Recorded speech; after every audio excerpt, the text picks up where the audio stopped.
رمضان بھائی یوپی سے سوال کر رہے ہیں، وہ لکھتے ہیں کہ مفتی صاحب میں یوپی سے ہوں اور ہمارے یہاں پر کل ایک انتقال ہوا تھا، تو اس کو ایک شخص نے غسل دیا پر مجھ کو تھوڑا عجیب لگا تھا، تو براہ کرم آپ میت کو غسل کا سنت طریقہ بتا دیجئے۔ بسم اللہ الرحمن الرحیم۔ میت کو غسل دینے کا طریقہ یہ ہے کہ جس تختے پر غسل دیا جائے پہلے اس کو 3 یا 5 یا 7 مرتبہ لوبان وغیرہ کی دھونی دے لیں، اس پر میت کو قبلہ رخ کر کے یا جیسے بھی آسانی ہو لٹا لیا جائے۔ اس کے بعد میت کے بدن کے کپڑے چاک کر لیں اور ایک تہبند یعنی موٹا سا کپڑا اس کے سطر پر یعنی اس کے بدن پر ڈال دیا جائے، اور وہ جو کپڑا ہے وہ موٹا ہو اور ناف سے لے کر پنڈلی تک ہونا چاہیے تاکہ بھیگنے کے بعد سطر نظر نہ آئے۔ وہ آج کل بعض لوگ جو ہیں وہ پتلا کپڑا ڈال دیتے ہیں اور گیلا ہونے کے بعد سارا سطر نظر آتا ہے، تو ایسا نہ ہو۔ اور غسل دینے کے لیے 1 یا 2 ہی فرد کافی ہیں، بھیڑ یا مجمع نہ لگا لیا جائے، کیونکہ وہاں پر ضروری یہ ہوتا ہے کیونکہ جس کو غسل دیا جا رہا ہے، پہلے تو یہ ہے کہ جس کو غسل دیا جا رہا ہے اس کے گھر کا ہی شخص کوئی غسل دے، باپ ہو، بیٹا ہو، بھائی ہو، کیونکہ جس کا انتقال ہوا ہے وہ یہ نہیں چاہتا کہ انجان بندہ، انجان شخص اس کی باڈی کو، اس کے بدن کو چھوئے اور ٹچ کرے، تو اس لیے گھر کا اگر کوئی شخص ہے تو بہت ہی افضل ہے۔ لیکن اگر گھر کا شخص نہیں ہے، کوئی باہر سے غسل دینے والا بلایا ہے، تو اس کے ساتھ بھی گھر کا کوئی فرد لگ جائے اور 1-2 کے علاوہ مجمع نہ وہاں جمع کیا جائے اور موٹا کپڑا ہی اس کے اوپر ڈالا جائے۔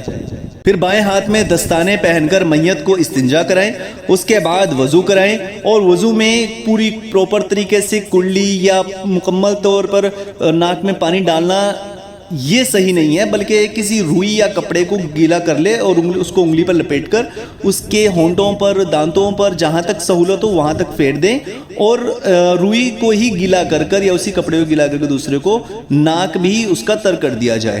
اس کے بعد ناک، منہ اور کانوں کے سوراخوں میں جو روئی رکھ دے تاکہ وضو اور غسل کراتے وقت پانی جو ہے وہ اندر نہ جائے، اور اس کے بعد پوری وضو کرا لی جائے۔ وضو کرانے کے بعد داڑھی، سر کے بالوں کو صابن سے اچھی طرح دھو لیں، خوب اچھی طرح دھوئیں۔ پھر مردے کو بائیں کروٹ پر لٹا کر بیری کے پتوں میں پکا ہوا یا سادہ نیم گرم پانی دائیں کروٹ پر خوب اچھی طرح 3 مرتبہ نیچے سے اوپر تک بہا دیں تاکہ پانی بائیں کروٹ کے نیچے تک پہنچ جائے۔ پھر دائیں کروٹ پر لٹا کر اسی طرح بائیں کروٹ پر سر سے پیر تک 3 مرتبہ پانی ڈالا جائے تاکہ پانی کروٹ کے نیچے تک پہنچ جائے، اور پانی کو ڈالتے ہوئے بدن کو آہستہ سے ملا بھی جائے۔ اگر میسر ہو تو صابن بھی استعمال کریں۔ اس کے بعد میت کو ذرا بٹھانے کے قریب کر دیں اور پیٹ کو اوپر سے نیچے کی طرف آہستہ آہستہ ملیں اور دبائیں۔ اگر کچھ گندگی، ناپاکی، نجاست نکلے تو صرف اس کو پونچھ دیں،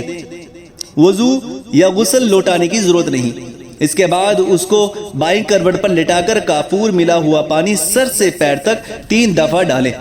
پھر سارے بدن کو تولیہ وغیرہ سے پوچھ دیا جائے۔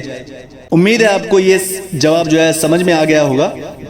اور مزید سوالات کے لیے کمنٹ کریں، اور یہ جو جواب دیا ہے اس کا ریفرنس ڈسکرپشن میں ہے، جن لوگوں کو ضرورت ہو وہاں سے ملاحظہ فرمائیں۔ السلام علیکم ورحمۃ اللہ وبرکاتہ۔